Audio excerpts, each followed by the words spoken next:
Kan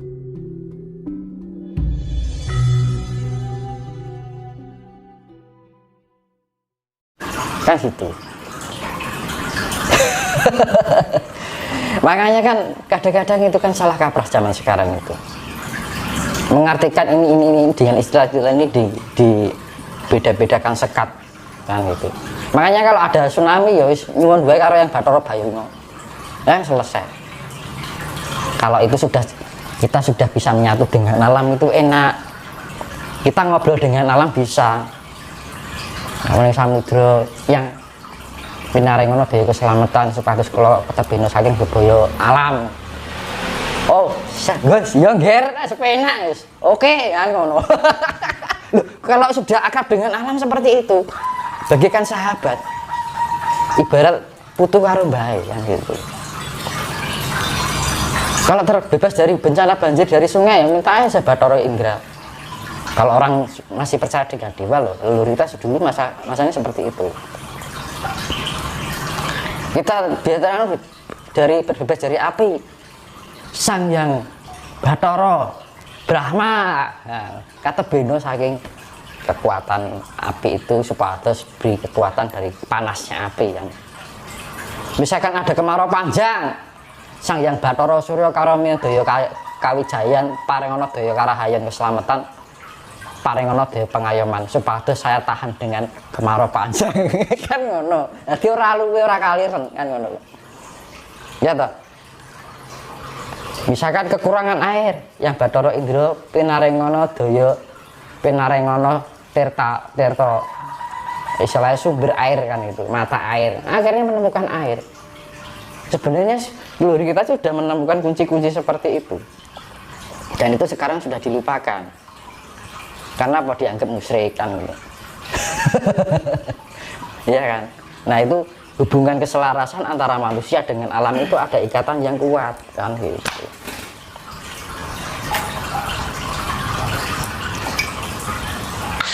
Dan teman-teman mungkin barangkali bisa dikasih penjelasan secara konkret barangkali terkait dengan megatrust itu sebenarnya fenomena bencana yang seperti apa sih Mas? Dan daerah-daerah mana saja yang menurut panjenengan itu rawan gitu?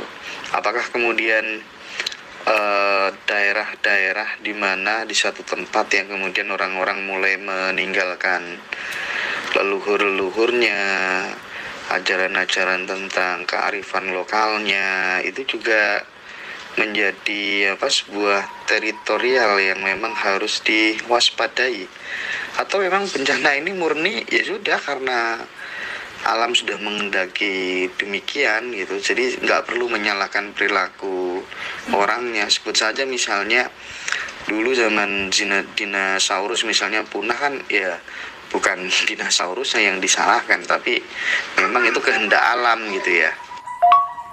Nah, Terus itu kan sudah saya bilang tadi, masalah di mana daerahnya kan sudah saya bilang tempatnya dari Solo, pokoknya timur Merapi sampai baratnya Semeru. Yaitu Penanggungan. Itu aman-aman aja, paling banter wangin kan gitu. Nah, pengen pindah rumah kono ya monggo. Najik manggon anu ya, karena apa? Selamat dan tidak itu tidak jaminan orang tinggal di tempat yang aman, ya. Di tempat yang aman pun kalau kita perilakunya kita sudah tidak selaras dengan alam ya dipesaku. Di tempat yang rawan bencana pun kalau kita sudah selaras dengan alam ya selamat wae. Dilalah ini bejo. Ya toh. Kalau kita sudah dekat dengan alam itu ilmu bejo. Yang gitu. Terus ada tadi bilang dulu apa namanya kok manusia purba dulu ada pemusnahan. Jangan disalahkan. Semua itu tetap kesalahan penghuni. Karena setiap ada penciptaan partikel kehidupan ini, makhluk hidup. Setiap ada penciptaan makhluk hidup itu akan melahirkan penderitaan. Semakin banyak terciptanya kelahiran, maka penderitaan dunia itu akan semakin kuat. Nah, ketika alam ini mencapai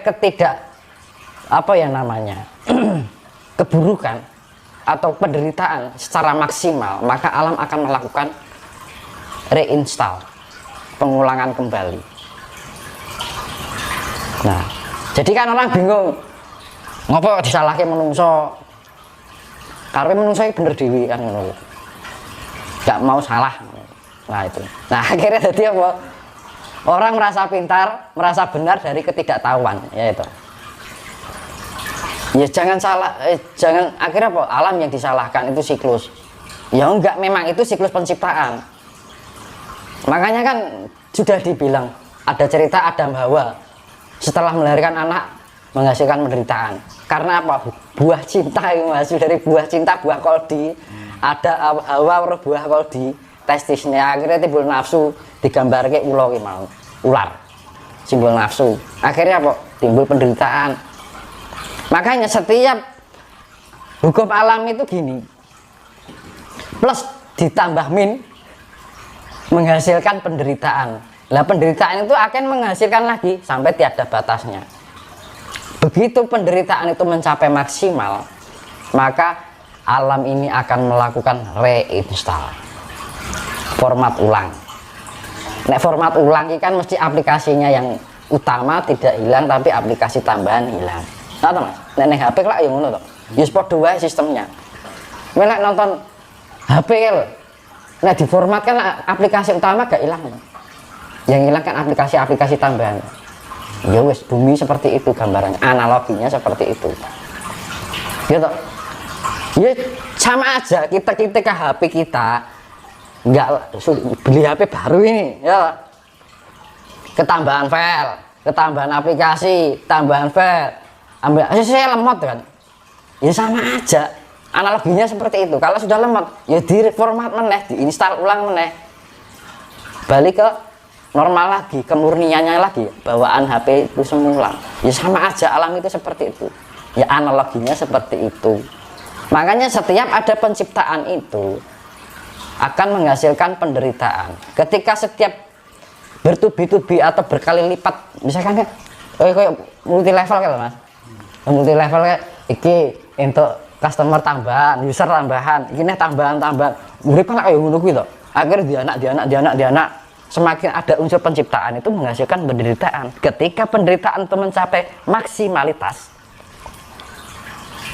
maka alam ini secara otomatis akan melakukan reinstall. Sama seperti HP komputer ya seperti itu. Komputernya kebak file akhirnya di format nih. Akhirnya ngeblank, ya mas, ngehang. Wah nggak bisa. Ini harus di flash kayak, harus di format. Kan ngono. Ya sama aja, alam itu analogi. Saya analogikan seperti itu. Pasti bisa dipahami lah. Kan itu istilah yang mudah ya. Gitu loh.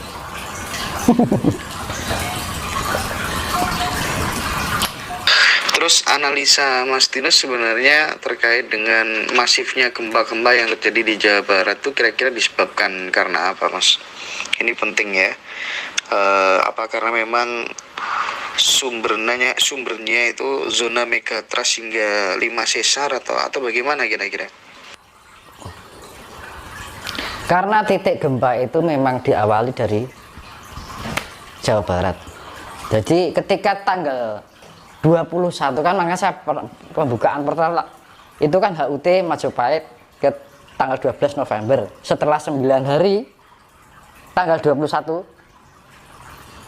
November terjadi gempa, itu adalah titik koordinat pertama. Nah misalkan gini, saya analogikan apa ya,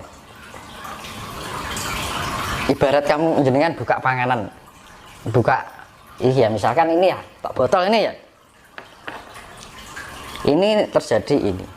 Nah untuk terjadi mengefek ini bisa diminum kan harus dibuka dulu. Nah analoginya seperti itu.